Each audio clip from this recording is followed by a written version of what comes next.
తెలుసుకుంటాం. అవునా? ప్రతి విషయాన్ని కూడా ఏ చీర కొంటే బాగుంటుందంటారు అడుగుతాం కంపల్సరీగా. ఏ డిజైన్ అయితే బాగుంది అని అడుగుతాం. ఏ హోటల్ అయితే బాగుంటుంది. ఈరోజు మేము బయటకు వెళ్ళాలనుకుంటున్నాం కనుక ఎక్కడ బాగుంటుంది అని అడిగి ఎంక్వైరీ చేసి పలానా చోట బాగుంటుంది అంటే అక్కడికి వెళ్తాం. ప్రతి దానిలో కూడా మనం అడిగి తెలుసుకుంటాం. ప్రతిదీ అంతా నాకు తెలుసులే అని చెప్పి ఇక నాకు నచ్చిన దాంట్లో నేను వెళతానని అనుకో. ప్రతి చిన్న విషయం కూడా ఏ షాప్లో రేట్ తక్కువ ఉంటుంది, ఎక్కడ రేట్ తక్కువ ఉంటుంది, క్వాలిటీ ఎక్కడ బాగుంటుందో అడిగి తెలుసుకుని అక్కడికి వెళ్ళి మన సరుకులు కొనుగోలు చేస్తాం. ఈ రోజున దేవుడు అంటున్నాడు, మీరు మేలు కలిగే మార్గం ఏదో అడిగి తెలుసుకోవాలి. అన్నిటికీ అడుగుతున్నాం, అన్నిటినీ అడిగి తెలుసుకుంటున్నాం, కానీ మేలుకరమైన మార్గం ఏదో అడగట్లేదట చాలామంది. మేలు కలిగే మార్గం ఏది? మా ఆధ్యాత్మిక జీవితానికి, భౌతిక జీవితానికి మేలు కలిగే మార్గం ఏది? మమ్మల్ని మంచిగా నడిపించే మందిరం ఏది? మమ్మల్ని ఆధ్యాత్మికంగా బలపరిచే సేవకులు ఎవరు? సత్య మార్గంలో నడిపించే బోధ ఏది? అడిగి తెలుసుకోవాలి. తెలుసుకోకపోతే ఏమవుతుంది? ఈ దారి ఎటు వెళ్తుందో తెలుసుకోకపోతే మనం ఎక్కడికి వెళ్తామో మనకే తెలీదు. అడగటం వలన మంచి చెడు రెండు తెలుస్తాయి. దానిలో మనము దేనిని ఎంపిక చేసుకుంటామో దాన్ని బట్టి మన జీవితం అనేది ముందుకెళ్తుంది. ఒక వాక్య భాగాన్ని చదువుకుందాం. చూడండి, ఇర్మియా గ్రంథంలో 6వ అధ్యాయం 16వ వచనాన్ని ఒకసారి చదువుకుందాం. ఇర్మియా గ్రంథము 6వ అధ్యాయము 16వ వచనం. యెహోవా ఇలాగు సెలవిచ్చుచున్నాడు, మార్గములో నిలిచి చూడుడి, పురాతన మార్గములలో గూర్చి విచారించండి, మేలు కలుగు మార్గమేదో అని అడిగి అందులో నడుచుకోనండి, అప్పుడు మీకు నెమ్మది కలుగును. మేలు కలుగు మార్గం ఏది అని అడిగిన తర్వాత ఇది మేలు కలిగే మార్గము, ఇది క్షేమాన్ని కలిగించే మార్గము, ఇది మంచి మార్గము, ఇది నీ భవిష్యత్తుకు దీవెనకరమైన మార్గము, ఇక్కడికి వెళితే నువ్వు బాగుంటావు అని చెప్పినా అందులో నడుచుకోకపోతే మేలు కలుగు మార్గం ఏది అని మొదట అడగాలి, తరువాత అందులో నడవాలి. అప్పుడు మన ప్రాణములకు ఏం కలుగును? మేలు కలుగును, నెమ్మది కలుగును. ఈరోజు నా చాలా కుటుంబాల్లో నెమ్మది లేకపోవడం కారణం ఏంటి? నెమ్మది లేదు, నెమ్మది లేదండి. మందిరానికి వెళ్తున్నాం, ప్రార్థనకి వెళ్తున్నాం, దేవుని సన్నిధికి వెళ్తున్నాం, నెమ్మది లేదు, మాకు సమాధానం లేదు, మా మనసు అంతా కూడా గలిబిలిగా ఉన్నది, మా జీవితంలో సుఖం లేదు. ఎందుకు లేదు తెలుసా? మేలు కలుగు మార్గం ఏదో నువ్వు అడిగి తెలుసుకోలేదు.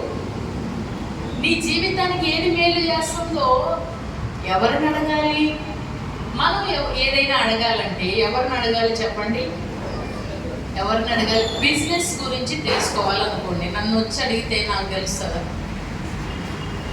అక్క బిజినెస్ ట్రిక్స్ ఏంటి చెప్పండి, బిజినెస్ ఎలా డెవలప్ చేసుకోవాలని నన్ను ఎవరైనా అడిగారు అనుకో, నేను చెప్పానే అనుకో, నేను చెప్పినట్లు ఫాలో అయ్యారే అనుకో, బిజినెస్లో డెవలప్ అవుతారా? అవ్వదు. ఎందుకని? బిజినెస్కి సంబంధించి నాకు ఏది తెలీదు. ఒక టీచర్ దగ్గరికి వెళ్ళి స్టూడెంట్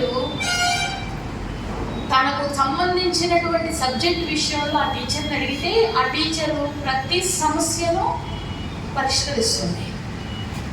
లెక్కల టీచర్ దగ్గరికి వెళ్ళి సైన్స్కి సంబంధించిన క్వశ్చన్లు అడిగామనుకో, ఆమె చెప్తుంది ఆన్సర్ రాదు అని చెప్పరు, ఆన్సర్ తనకు తెలిసిన విధంగానే చెప్తారు.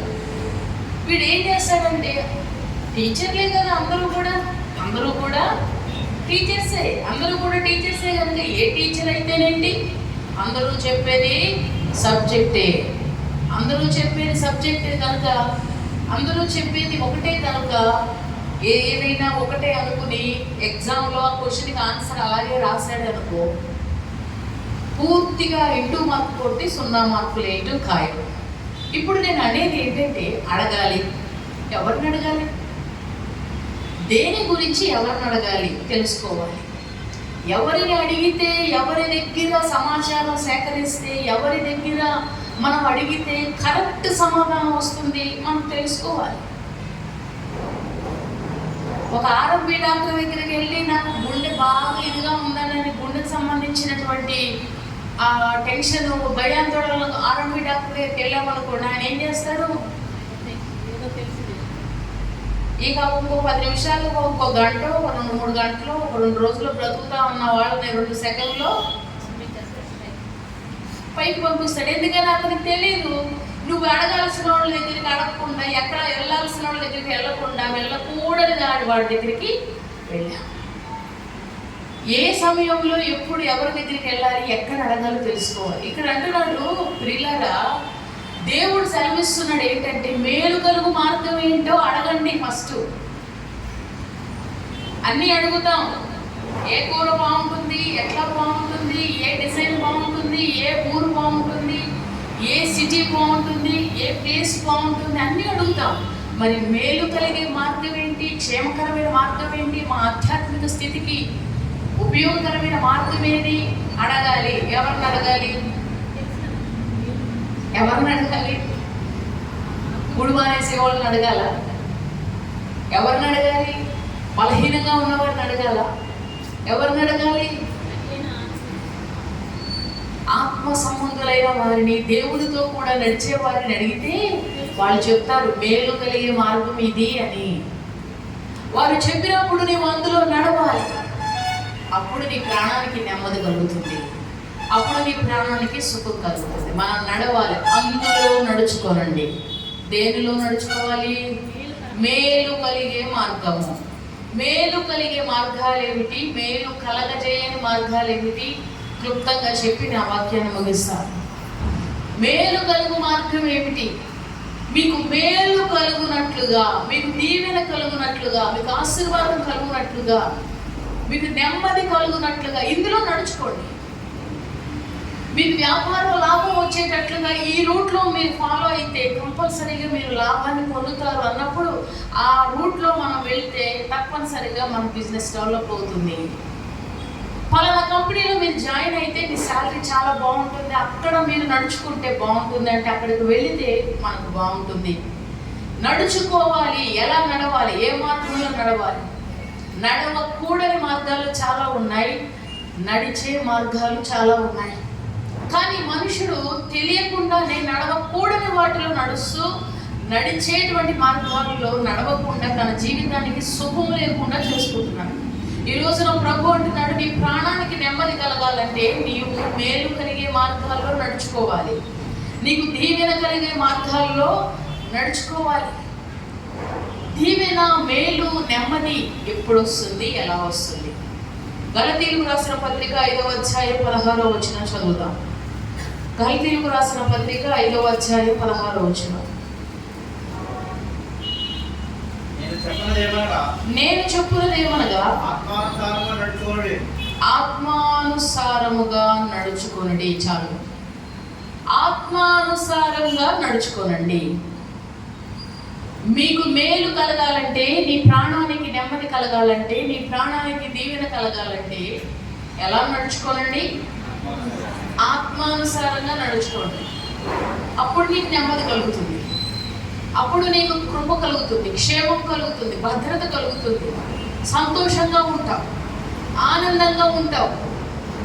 ఆత్మానుసారంగా నడుచుకోండి, ఆత్మానుసారంగా నడుచుకోండి, ఆత్మను అనుసరించి నడుచుకోనండి. ఆత్మ అంటే ఏమిటి? అది ఎక్కడ ఉంటుంది? ఆత్మ ఎక్కడ ఉంటుంది? మీలో ఆత్మ ఉన్నవారు చేతి పైకెట్టండి. అందరిలోనూ ఆత్మ ఉన్నది, ప్రాణము ఉన్నది, ఆత్మ ఉన్నది. మనలో ఆత్మ ఉన్నది. అందుకని మనం చనిపోయినప్పుడు ప్రాణం పోతుంది. కానీ దేవుడు ఆత్మను దయచేసిన దేవుడి దగ్గరకు వెళ్ళిపోతుంది. ఇప్పుడు మేలు కలుగు మార్గం ఏంటి అంటే, ఫస్ట్ మార్గం ఆత్మానుసారంగా నడుచు మార్గము. ఈ మార్గంలో నడుచుకుంటే నీకు నెమ్మది కలుగుతుంది. ఈ మార్గంలో నడుచుకుంటే నీ ప్రాణానికి ఇది మేలు కలిగే మార్గం. వినండి జాగ్రత్తగా. ఏ మార్గంలో నడుచుకోవాలి? మరియు ఆత్మానుసారమైన మార్గంలో నడుచుకోవాలి. అంటే శరీరానుసారమైన మార్గం కూడా ఉంది. శరీరానుసారమైన మార్గం ఉంది, ఆత్మానుసారమైన మార్గం ఉంది. మరి ఎందులో నడుచుకోవాలి? మీరు ఆత్మానుసారంగా నడుచుకోమని అక్కడ చెప్తున్నాడు. గలతీయులకు పౌలు గారు చెప్తున్నారు, మీరు ఆత్మానుసారంగా నడుచుకోవాలి. అప్పుడు మీ ప్రాణాలు చాలా నెమ్మదిగా ఉంటాయి. మరి ఆత్మానుసారంగా నడుచుకోవటం అంటే ఎట్లా అంటే ఎలా నడుచుకోవాలి? ఆ కింద చదవండి, అదే అధ్యాయంలో ఆత్మఫలం చదవండి, 22వ వచనం. ఆత్మఫలం ఏమనగా ప్రేమ, సంతోషం, సమాధానం, దీర్ఘశాంతం, దయాళుత్వం, మంచితనం, విశ్వాసం, సాత్వికం, ఆశా నిగ్రహం. చాలు. ఆత్మానుసారంగా నడుచుకోవటం అంటే అవి ప్రేమ కలిగి నడుచుకోండి, సాత్వికం కలిగి నడుచుకోండి, దీర్ఘశాంతం కలిగి నడుచుకోండి, సమాధానం కలిగి నడుచుకోండి, మంచితనం కలిగి నడుచుకోండి, దయ కలిగి నడుచుకోండి, విశ్వాసం కలిగి నడుచుకోండి. ఎన్నో ఆశలు మన మనసులో వస్తూ ఉంటాయి, నిగ్రహించుకుని నడుచుకోండి. ఆశా నిగ్రహం లేకపోతే, నిగ్రహించుకునే శక్తి లేకపోతే కనబడ్డ ప్రతిదీ కూడా కావాలనే వస్తుంది. కనబడ్డ ప్రతిదీ మనకు కావాలి, కనబడ్డ ప్రతిదీ నేను పొందుకోవాలనే ఆశలు దేహంలో, ఈ మట్టి శరీరానికి ఆశలు ఎక్కువ, కోరికలు ఎక్కువ. అవసరం ఉన్నా లేకపోయినా వస్తూనే ఉంటాయి. మరి ఏది అవసరమో ఏది అవసరం కానిదో తెలుసుకుని నిగ్రహించుకోగలగాలి. ఆశా నిగ్రహము. ఆత్మానుసారంగా నడుచుకోవటం అంటే ప్రేమ కలిగి నడుచుకోవటం. ఆత్మానుసారంగా నడుచుకోవటం అంటే సమాధానం కలిగి నడుచుకోవటం. ఆత్మానుసారంగా నడుచుకోవటం అంటే దీర్ఘశాంతం. శాంతం కలగట. ఏ శాంతం చెప్పండి? దీర్ఘశాంతం కలిగి నడుచుకోవటం, సాత్వికం కలిగి నడుచుకోవటం. మీరు ఇలా నడుచుకుంటే మీకు నెమ్మది. ఇది మేలు కలిగించే మార్గం, ఇది క్షేమాన్ని కలిగించే మార్గం. ఈ మార్గానికి రూట్ ఎక్కడి నుంచి ఎక్కడికి వెళ్తుందంటే డైరెక్ట్గా దేవుని సింహాసనం దగ్గరికి వెళుతుంది. హల్లెలూయా. ఇది మేలు కలగజేయు మార్గం. ఈ మార్గంలో నడుచుకోండి. యెహోవా సెలవిస్తున్నాడు. ప్రియ దేవుని బిడ్డలారా, మేలు కలుగు మార్గం ఏదో అడగండి. అడిగి దానిలో నడుచుకోండి. మేము అడిగామండి, కానీ మాకు నచ్చిందే చేస్తాం. అమ్మ ఇది మంచిది అని అన్నాం, ఇది బాగుంటుంది అని చెప్పాం. కానీ కొంతమంది ఏం చేస్తారు అడుగుతారు. ఎందుకు అడుగుతారో తెలీదు. అడిగిన తర్వాత, జవాబు చెప్పిన తర్వాత మళ్ళీ వాళ్ళకి నచ్చిందే చేస్తారు. మీరు ఏమైనా చెప్పండి, మాకు నచ్చిందే మేము చేస్తాం. మేలు కలుగు మార్గం ఏదో అడగటమే కాదు, అడిగినాక సమాధానం తెలిసాక దానిలో నడవాలి. అప్పుడే నెమ్మది. అడిగామండి కానీ మాకు ఉపయోగం లేదండి.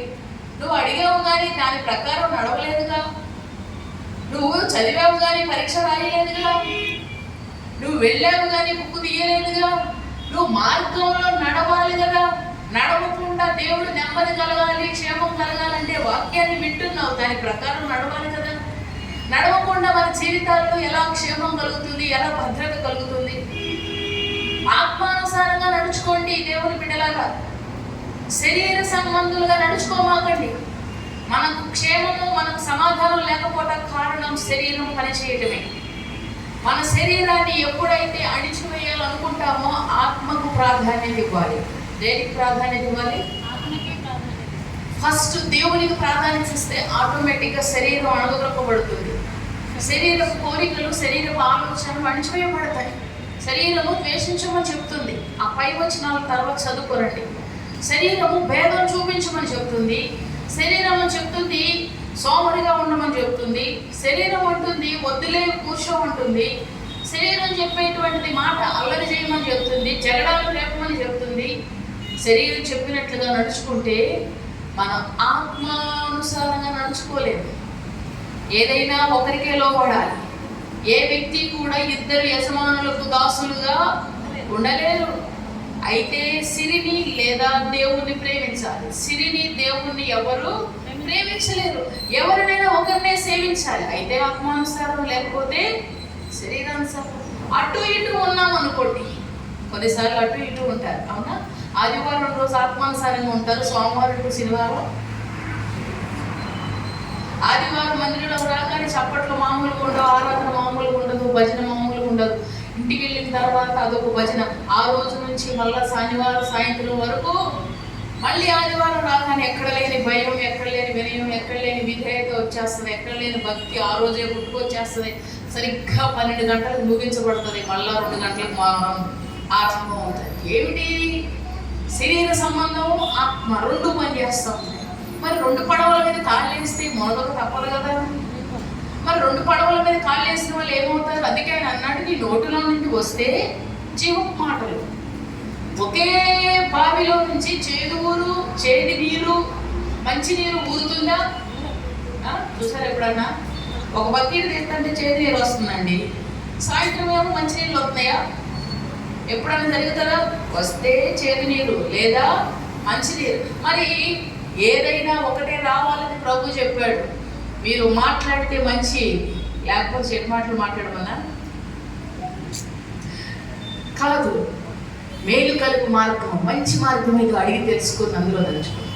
ఆత్మానుసారంగా నడుచుకోవడానికి మొదటి ప్రిఫరెన్స్ ఇవ్వండి, ఫస్ట్ ఛాన్స్, ఫస్ట్.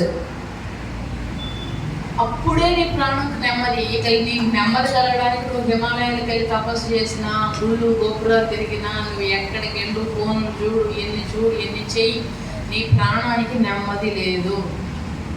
మంచి మంచాల మీద పడుకుని, మంచి మెత్తగా ఉన్న మంచమే పడుకున్నా, ఇక్కడ నెమ్మది లేకపోతే నిద్రపడుతుందా? పొరపాటును కూడా. ఇక్కడ నెమ్మది ఉంటే కటిక నేల మీద పడుకున్నా గాఢ నిద్రలోకి వెళ్తాం. మన ప్రాణానికి సుఖము, నెమ్మది మన నడకను బట్టి వస్తుందని గుర్తుపెట్టుకోండి. దేవునికి స్తోత్రం, హల్లెలూయా. మా పాస్టర్ గారు, దైవ సేవకులు, ఒక మంచి భర్తను దేవుడు నాకు ఇచ్చాడని చెప్పారు. ఆయన విషయంలో ఈ మాట ఇప్పుడు ఎందుకు చెప్తున్నానంటే, పొగడాలని ఎప్పుడు అనుకోదు. నాకు పొగడటం ఇష్టం ఉండదు, ఉంటే రియాలిటీ మాట్లాడతాను, పొగడతలు కాదు. వివాహం కాకముందే దేవుడు నాతో చెప్పాడు, ఒక మంచి సేవకుడు నీకు ఇస్తాను. నేను అప్పటి నుంచి చెప్తానే ఉన్నాను, ఒక మంచి సేవకుడు అంటే మంచి దైవిక గుణాలు కలిగినటువంటి సేవకుడు, దైవికంగా ఒక మంచి క్వాలిటీస్ కలిగిన సేవకుడు. ఎప్పుడు కూడా ఏదైనా విషయం వస్తే, బాధపడితే ఏదైనా చెప్తే, మనం అందరినీ మార్చలేము. అందరినీ మనం మార్చాలనుకుంటే మనకు తలనొప్పి వస్తుంది. మనల్ని మనం మార్చుకుంటూ మనం వెళ్ళిపోవాలి ప్రయాణంలో. బలహీనపడిన ప్రతి సందర్భంలో కూడా చాలాసార్లు ఒక చిన్న సింపుల్ కొటేషన్ ఇచ్చి దాని నుండి బయటపడేస్తారు. నిజమే కదా అనిపిస్తుంది. చాలాసార్లు మాట్లాడిన ప్రతి మాటను బట్టి చాలా ధైర్యపరుచుకుంటూ ఈ పరిచర్యలో ముందుకెళ్ళడానికి, మరి శరీర సంబంధమైన కార్యాలు కొన్ని ఎదురైనప్పుడు, బలహీనమైనప్పుడు ఒకటే మాట్లాడతారు, అందరినీ మనం మార్చాలి అనుకుంటే మన వల్ల కాదు. అందరినీ మార్చాలంటే మన వల్ల కాదు. మనం ఒకటే చేసుకుంటా పోదాం, మన ఆత్మానుసారంగా నడుచుకుంటా, మనల్ని మనం మార్చుకుంటా, మనల్ని మనం సరి చేసుకుంటూ వెళ్ళిపోదాం. ఆటోమేటిక్గా అవన్నీ అదే దారిలోనికి వచ్చేస్తాయి. హల్లెలూయా. అవును, మనం శరీరానుసారంగా నడుచుకుంటూ మానివేయాలి, ఆత్మానుసారంగా నడుచుకుందాం. ఏమంటారు చెప్పండి? ఎలా నడుచుకుందాం చెప్పండి? అంటే ఎలాగా?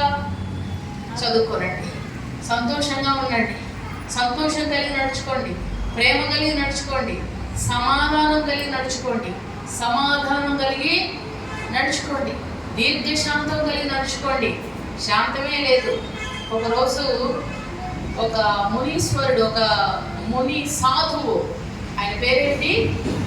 సాధువు. సాధువు దగ్గరికి ఒక వ్యక్తి వచ్చాడట. వచ్చి, సాధువు గారు నాకు ఒక బలహీనత ఉంది, దాన్ని పోగొడతారా అని అడిగారట. ఏమిటయ్యా చెప్పు నాయనా అన్నాడట. నాకు విపరీతమైన కోపం అండి, విపరీతమైన కోపం. మరి ఈ కోపాన్ని తొలగించుకోవాలి, ఈ కోపం పోవాలి. నాకు బాగా కోపం వస్తుంది, ఈ కోపం తగ్గించుకోవాలంటే ఏం చేయాలి అని అడిగాడట. ఏముంది నాయన, నీకు కోపం వచ్చినప్పుడు మౌనంగా ఉండు, ఏం మాట్లాడకు అని అన్నాడట. విసుగుపో మాకు, చికాకుగా ఉండ మాకు, సైలెంట్గా ఉండు అన్నాడట. మళ్ళీ అడిగాడంట, సాధువు గారు నాకు బాగా కోపం వస్తుంది, కోపం తగ్గించుకోవాలంటే నేను ఏం చేయాలి? మౌనంగా ఉండు, మాట్లాడ మాకు, సైలెంట్గా ఉండు. ఇది కాదండి, ఇంకొక జవాబు ఏదైనా ఉంటే చెప్పండి. మీరు ఇంకొక జవాబు ఏదైనా ఉంటే చెప్పండి. సాధువు గారు మళ్ళా నాకు బాగా కోపం వస్తుందండి, ఇంకొక సమాధానం ఏదైనా ఉంటే చెప్పండి అని మళ్ళీ అడిగాడు. మౌనంగా ఉండు, మాట్లాడొద్దు, చికాకుగా ఉండొద్దు అని చెప్పాను కదా. అర్థమవుతుందా? సాధువు గారే 4 సార్లు హద్దు దాటితే ఏమవుతుంది? మౌనంగా ఉండి అన్నాను కదా. ఇప్పుడు ఆయన మౌనంగా ఉంటున్నాడా? చికాకు పడద్దు అన్నాను కదా, ఈయన చికాకు పడకుండా ఉంటున్నారా? సాధువు అని పేరు పెట్టుకుంటే సాధువులు అవ్వం. మన పేరు కొంతమంది అమ్మ ఎవరు పొరపాటును అనుకోమాకండి, శాంతమ్మ అని పేరు పెట్టుకుంటారు. శాంతం 1% కూడా పొరపాటున ఉండదు. యేసు పాదం అని పేరు పెట్టుకుంటాడు, పొరపాటున దేవుని పాదాలలాగా పాదాల దగ్గర ఎప్పుడు మోకరించాడు. ఒక దైవజనుడు అన్నాడు, యేసు పాదాలు పెట్టుకున్నాడు బాగానే ఉంది, ఇక్కడ యేసు చేతులు, యేసు కళ్ళు, యేసు ముక్కు, యేసు నోరు, యేసు చెవులు,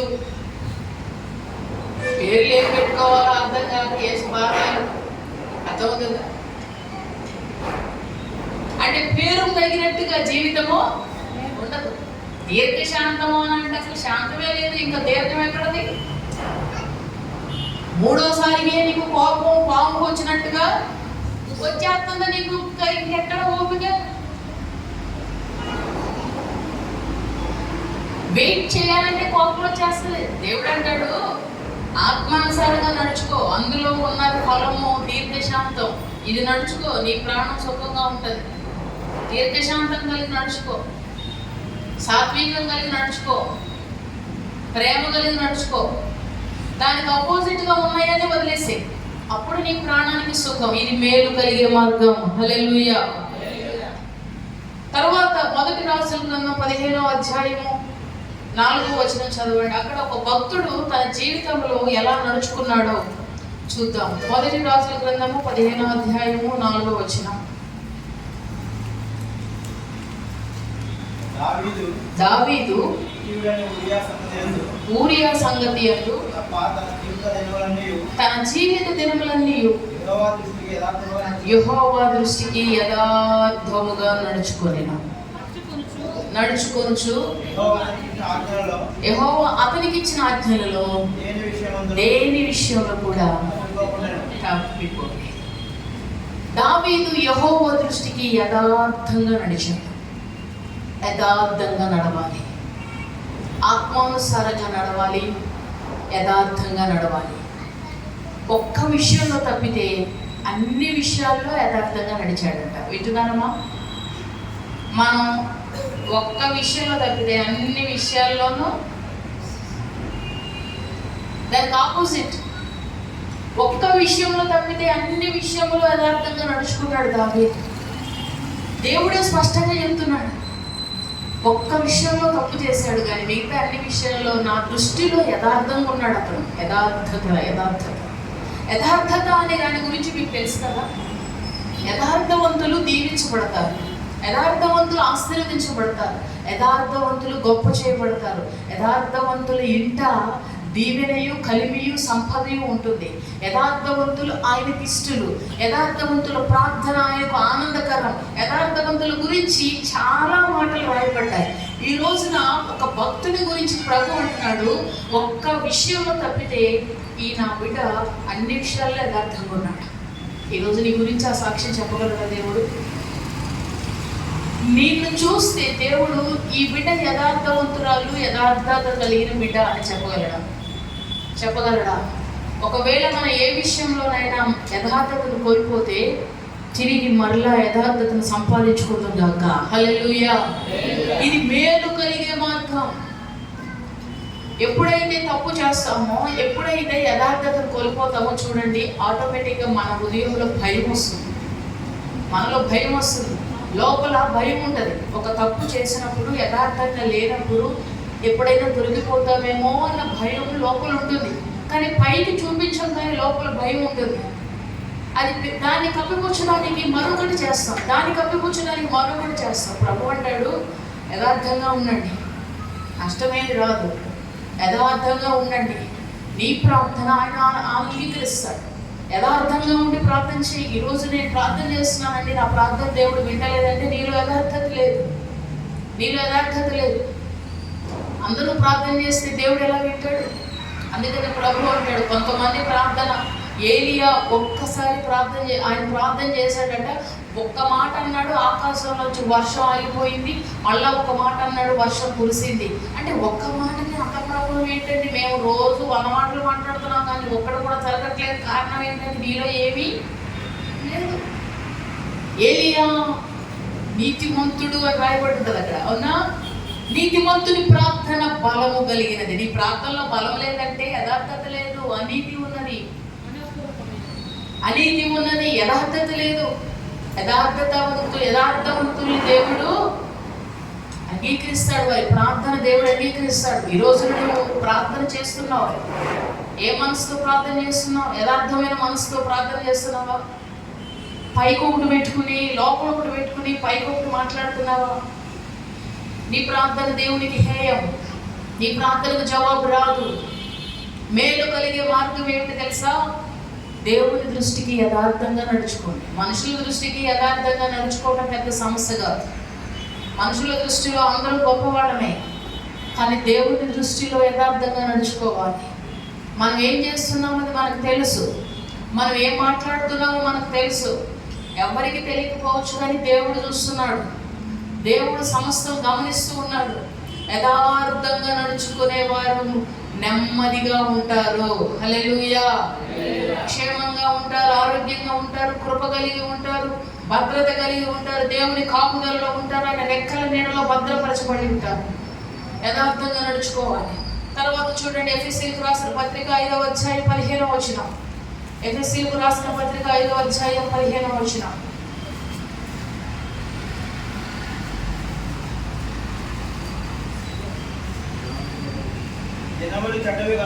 చెడ్డవి కనుక సమయం పోనీయకుండా సద్వినియోగం చేసుకుంటూ అజ్ఞానుల వలె కాక జ్ఞానుల వలె నడుచుకోండి. అజ్ఞానుల వలె కాక ఎలా నడుచుకోండి? అందరికి చూడండి ఒకసారి. అజ్ఞానుల వలె కాక, అజ్ఞానులు ఎలా ఉంటారంట? సమయాన్ని వేస్ట్ చేస్తారు. అర్థమవుతుందండి? అజ్ఞానులు సమయాన్ని వృధా చేస్తారు, సమయాన్ని వేస్ట్ చేస్తారు. జ్ఞానులు వారికి ఇవ్వబడిన ప్రతి సమయాన్ని, ప్రతి నిమిషాన్ని సద్వినియోగపరుచుకుంటారు. సమయాన్ని సద్వినియోగం అనే కోణంలో 3 గంటల సినిమా చూసి నేను సమయాన్ని సద్వినియోగం చేసుకున్నానండి, ఒక 4 సీసాలు తాగి తెల్లవారు పొడుగుని నా సమయాన్ని నిద్రకి సద్వినియోగం చేశానండి అని కాదు. దినములు చెడ్డవి, దినములు మంచివి కాదు, దినములు చెడ్డవి. చెడ్డ రోజుల్లో బ్రతుకుతున్నాం మనం. ఈ చెడ్డ రోజుల్లో మనం చెడిపోకుండా ఉండాలంటే మీరు జ్ఞానం కలిగి నడుచుకోండి. జ్ఞానం కలిగి అంటే జ్ఞానం ఎక్కడ ఉంటుందయ్యా? జ్ఞాన షాపు అని ఎక్కడ విన్నారా? 1 కేజీ జ్ఞానం అమ్మకూడదు, 1 కిలో జ్ఞానం 500 రూపాయలని ఎక్కడ విన్నారా? వింటే వెళ్ళి కొనుక్కొచ్చేసుకుందాం అన్ని, అవునా? జ్ఞానం అనేది ఎక్కడ దొరుకుతుంది? ఒకసారి మీరు రండి, అక్కడ చీమలు వెళ్తున్నాయి చూడండి. అక్కడికి వెళ్ళి చీమల్ని చూడు అన్నాడు సోమరయ్య. డైరెక్ట్ చీమల దగ్గరికి వెళ్ళి చూడు, అవి ఎలా వెళ్తున్నాయో చూసి వాటి నడతను కనిపెట్టి నువ్వు జ్ఞానం తెచ్చుకో. అన్నీ చూస్తున్నా జ్ఞానం కూడా మీకు అన్నీ చూస్తూనే ఉంటారు, లోకంలో జరిగేవన్నీ తెలుస్తూనే ఉంటాయి, ఇంకా బుద్ధిహీనంగా ప్రవర్తిస్తారు చాలా మంది. తుఫాన్ని మధ్య ఒక ఆమె ఎవరో వాళ్ళ ఇంట్లో ఎవరో అద్దెకి దిగారట, బ్యాచులర్. ఆ అబ్బాయి అద్దెకి దిగాడు, ఈ అమ్మాయికి 2 ఆడపిల్లలు, భర్త చనిపోయాడు, పిల్లల్ని పెంచుకుంటా ఉంది, కష్టపడి ఏదో చేసుకుంటుంది పని మొత్తానికి. వాడు అక్క అక్క అక్క అక్క అనుకుంటే చాలా చక్కగా మాట్లాడుతున్నాడు, మంచిగానే ఉన్నాడు, అక్క మంచిగానే ఉన్నాడు, మంచిగానే ఉంది, అంతా బాగానే ఉంది. నమ్మకంగా చాలాసార్లు తీసుకెళ్ళడం, తీసుకురావడం, ఆమెకి ఏదైనా సహాయం కావాలంటే బయట నుంచి తీసుకురావడం, తన పనిలో తాను ఉన్నాడు, అన్నీ బాగానే ఉన్నాయి. అన్నీ నమ్మకంగా కొన్ని నెలల వరకు చాలా జాగ్రత్తగానే ఉన్నాడు. ఆ తర్వాత ఈమె బాగా నమ్మింది ఆ వ్యక్తిని. నమ్మి అతను నమ్మకం కలిగించేదానికి నేను పలానా రైల్వే డిపార్ట్మెంట్లో చేస్తున్నాను, పలానా చోట చేస్తున్నానని చెప్పి ఆ రైల్వేకి సంబంధించినటువంటి నకిలీ పుస్తకాలు, నకిలీ ఐడి కార్డు అన్నీ చూపించి, అక్క నీకు మరి వద్దలేడు కదా, నీకు ఒక ఉద్యోగం ఇప్పిస్తాను, నేను పలానా చోట పలానా డిపార్ట్మెంట్లో నీకు జాబ్ ఇప్పిస్తానని చెప్పి ఆమె దగ్గర డబ్బులు తీసుకుని మీ పిల్లలకి లేదా నీకు జాబ్ ఇప్పిస్తానని పిల్లల్ని నాతో కూడా పంపించమని చెప్పాడట. ఎప్పుడు తీసుకొస్తున్నాడు, ఎప్పుడు కూడా పంపిస్తున్నాము, అక్క అక్క అనుకుంటా ఉన్నాడు, మంచిగా క్షేమం కోరుతున్నాడు, బాగానే ఉన్నాడు కదా అని చెప్పి ఈమె ఏం చేసింది, 2 పిల్లల్ని ఇచ్చి పంపించిందంట, ఆడపిల్లల్ని. వింటున్నారా? అంటే నడత కనిపెట్టి నువ్వేం తెచ్చుకోవాలి? జ్ఞానం తెచ్చుకోకుండా ఎప్పుడు మట్టి బుర్రలాగా అజ్ఞానంగా ఉంటే ఎట్లా? ఫలానా వ్యక్తి రూట్లో వెళ్తున్నాడంటే నీకు జ్ఞానం కలగాలి, వెంటనే నువ్వు అలర్ట్ అవ్వాలి. అందుకంటున్నాడు చీమలు వెళుతున్న దారి కనిపెట్టకుండా చీమలు పోతున్నాయిలే అనుకోకూడదు. కనిపెడితేనే వ్యక్తి ఏంటి అనేది తెలుస్తుంది. మనుషులు ఎలాంటి వారో తెలియాలంటే వారికి నడత కనిపెట్టాలి. అందుకనే 31వ సామెతల్లో ఉంటుంది, స్త్రీ అట జ్ఞానవంతురాలైన స్త్రీ ఇంటి వారి నడకలన్నీ కనిపెడుతుంది. నా భర్త అంత మంచివాడు, ఇంక దేశం మీద ఎవడు అనుకుంటా మనం ఉన్నాం అనుకోండి, కూర్చునోపులు పెడతా ఉంటాడు తర్వాత. అలానే అనుమానించమని అంటలా నడత కనిపెట్టాలి. నా కొడుకు బంగారం, నాకే బంగారం, ఎవరికి కాదు. వాళ్ళు ఏం చూస్తున్నారు, ఏం వింటున్నారు, ఎవరితో ఫ్రెండ్షిప్ చేస్తున్నారు, ఎవరితో మాట్లాడుతున్నారు, ఎవరింటికి వెళ్తున్నారు.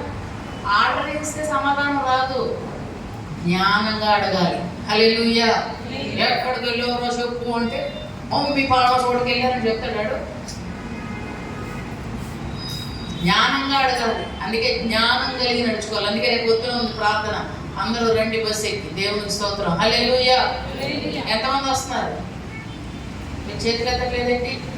రావాల్సింది ఏమైనా పిల్లల్ని తీసుకుని బయలుదేరి వచ్చాయి, అక్కడ భోజన కార్యక్రమాలు ఉన్నాయి, మంచిగా తిని పాల్గొందరు. జ్ఞానం లేకపోతే కుటుంబాలు చిన్న భిన్నములు అయిపోతాయి. అజ్ఞానంగా నడుచుకోమాకండి. దినములు చెడ్డవి, మంచి రోజులు కావు. అన్ని నకిలియే, అన్ని మోసమే, అంతా మోసమే. పెళ్ళి సంవత్సరం కాలేదండి, అమెరికాలో ఉంటున్నాను, అమెరికాలో ఉద్యోగం చేస్తున్నానని చెప్పాడు. ఆశపడి పెళ్లి చేశారు. ఇక్కడనే అన్ని చూసుకున్నాడు, అత్తగానే ఉంది, అమెరికాలో ఉంటున్నాడు అని పెళ్లి చేశారు. సంవత్సరం కాలేదు ఆ పెళ్లి, ఇంటికి వచ్చేసింది. తల్లిదండ్రులు ఏం చేయాలో అర్థం కావట్లేదు. అక్కడ వేరే వాడితో అతను జీవిస్తున్నాడు. ఒక్కడే ఒక కొడుకు. అంత మోసకరం, దినములు చెడ్డవి. మనం ఎలా నడుచుకోవాలి చెప్పండి? మరి జ్ఞానం లేదయ్యా, మాకు అంత జ్ఞానం మేము ఎవరిని కనిపెట్టగలమండి, మాకు అంత కనిపెట్టే అంత సిబిఐ లాగా ఎంక్వైరీ చేసేంత జ్ఞానం లేదు. దేవుడు ఉన్నాడు, బైబిల్ చదువు, జ్ఞానం ఇస్తాడు. చూస్తూ ఉన్నావు కదా, జ్ఞానం ఇస్తాడు. ప్రార్థన చేయి, జ్ఞానం ఇస్తాడు. బైబిల్ చదువు, జ్ఞానం ఇస్తాడు. దేవుని మాటలు విను, జ్ఞానం వస్తుంది. జ్ఞానం కలిగి నడుచుకోండి, అజ్ఞానంగా నడుచుకోమాకండి. ఇది మేలు కలిగి మార్గం. హల్లెలూయా. సత్యాన్ని అనుసరించి నడుచుకోవాలట. ఆఖరిగా ఎలా నడుచుకోవాలి? సత్యము, సత్యము, సత్యము. యేసు నేనే మార్గము, నేనే సత్యము, నేనే జీవం. ఆయన అనుసరించి నడుచుకోవాలి. సత్య మార్గంలో నడుచుకోవాలి. సత్య మార్గంలో మనం జీవించాలి. ఇది మేలు కలుగు మార్గం, ఇది మంచి మార్గం, మన ప్రాణములకు మంచి కలిగించే మార్గం. అన్ని సత్యమే కదా అనుకోకూడదు. సత్య మార్గం ఏదో అడిగి తెలుసుకోండి. మేలైన మార్గంలో నడుచుకోనండి. ఇలా నడుచుకుంటే మీ ప్రాణాలకు ఏం కలుగుతుంది? నెమ్మది కలుగుతుంది. దావీదు నడుచుకున్నాడట దేవుని దృష్టికి యథార్థంగా. హానోకు దేవునితో కూడా నడిచాడట. నోవహు నీతిమంతుడుగా తన కరములో తన కుటుంబంతో కలిసి, చెప్పాలి ఎలా నడిచాడు? ఎలా నడిచాడు? తన కుటుంబంతో కలిసి నిందారహితుడుగా, నీతిమంతుడుగా నడిచాడట. నేను వస్తానండి, మా భార్య రాదు, మా పిల్లలు రాదు. నేను వస్తాను, నా భర్త రాడు, నా పిల్లలు రాదు. నేను ఎక్కడికి వస్తాను, వాళ్ళు ఎక్కడికో వెళ్తారు. నువ్వు వస్తే చాలదు, కుటుంబంతో కలిసి రావాలి. కుటుంబంతో కలిసి నడిచాడట. ఎలా నడిచాడు నోవహు? చెప్పండి. కుటుంబం అంటే ఏంటి? భార్య, భర్త, పిల్లలు, కుటుంబం. నోవహు తాను, తన భార్య, తన ఇద్దరు పిల్లలు, తన ఇద్దరు కోడండ్రు, వారి కుటుంబమే కదా రక్షించబడింది. మరి కుటుంబం అంతటిని కలిపి ఉంచుకుని, కుటుంబం అంతటిని జాగ్రత్త పరుచుకుని, కుటుంబం అంతటిని దేవుళ్ళు పెంచుకోవడానికి నోవహు ఎంత కష్టపడి ఉంటాడండి? కష్టమా కదా చెప్పండి. ఇద్దరు పిల్లలు ఉంటే ఒకటి కావాలంటే ఇంకొకరు కూడా అదే కావాలంటారు.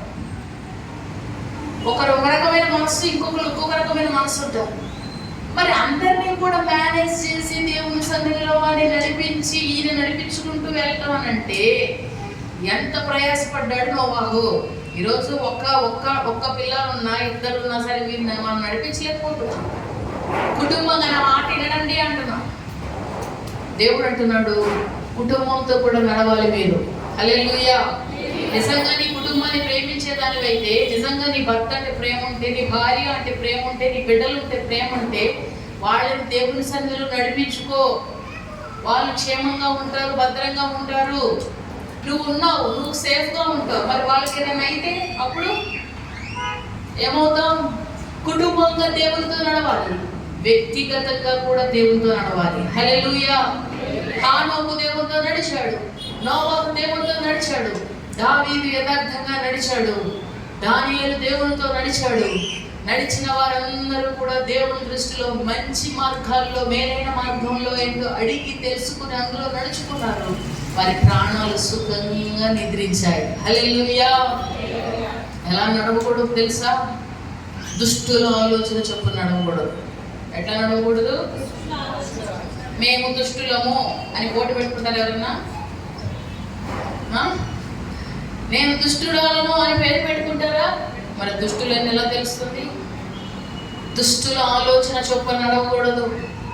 అన్యుల సంప్రదాయాల చొప్పున నడవకూడదు. పెద్దల పారంపర్యాచారంలో చొప్పున. చెప్పండి, మీరేం మాట్లాడతారు? నిద్ర వస్తున్న వాళ్ళ పక్కన ఒకసారి చేతులు షేకి ప్రైజ్ లాడ్ చెప్పండి. చెప్పాలి, పక్కన వాళ్ళకి ప్రైజ్ లాడ్ చెప్పడమ్మా. Praise the lord. Hallelujah, hallelujah. నిద్రపోమాకండి. దుష్టుల ఆలోచన చొప్పున నడవకూడదు. పెద్దల పారంపర్యాచారం. ఏ ఆచారం అండి? ఈ పెద్దలు ఊరికే పోరుగా లేని దరిద్రం అంతా అంటగట్టి పోతారు. పోతా అయ్యా నేను పోతాను, కానీ నువ్వు మాత్రం ఇది కంపల్సరీగా చెయ్యి.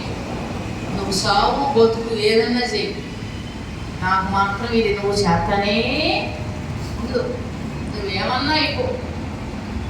కొంతమంది మూర్ఖంగా కొన్ని ఆచారాలు పెడతా ఉంటారు. దానివల్ల ఉపయోగమా పాడే? ఏమైనా ఉపయోగం ఏదైనా ఉంటే పర్వాలేదు. ఉపయోగం లేని ఆచారాలు ఎందుకు? అర్థం లేని భయాలు పెట్టుకుని ఆ భయాల్ని మనుషుల మీద చేసి ఆచారం అనే పేరు మీద వాటిని అనుసరిస్తారు. వాటి ప్రకారం మీరు చెప్పండి నోరు తెరిచి, నడవద్దు. వాటి ప్రకారం నడవద్దు. పెద్దల పర్యాచారం చొప్పున నడవద్దు. మా తాత చెప్పాడు, మా బాబు చెప్పాడు, మా ముత్తాలు చెప్పాడు, మా తాత చెప్పాడు. ఏ తాత చెప్పినా సరే నువ్వు పెద్దల ఆచారాలు వాటి వల్ల ఉపయోగం లేదు. మీరు కలిగే మార్గం మీద అడిగి తెలుసుకుని నడుచుకో, అప్పుడు సుఖం. అది నడుచుకోవాలి. పెద్దల పర్యాచారం చొప్పున మనము శరీర సంబంధులుగా మనము నడుచుకోకూడదు. శరీర సంబంధులుగా నడుచుకోవడం అంటే తెలుసు కదా, అసూయ, ద్వేషం, కలహం, మత్సరం, వీటన్నిటిని బట్టి నడుచుకుంటే మన ప్రాణాలకు నెమ్మది ఉండదు. దేవుని అనుసరించి దేవుని మార్గంలో నడుచుకోరండి. అట్టి కృప దేవుడు మనకు దయచేయను గాక.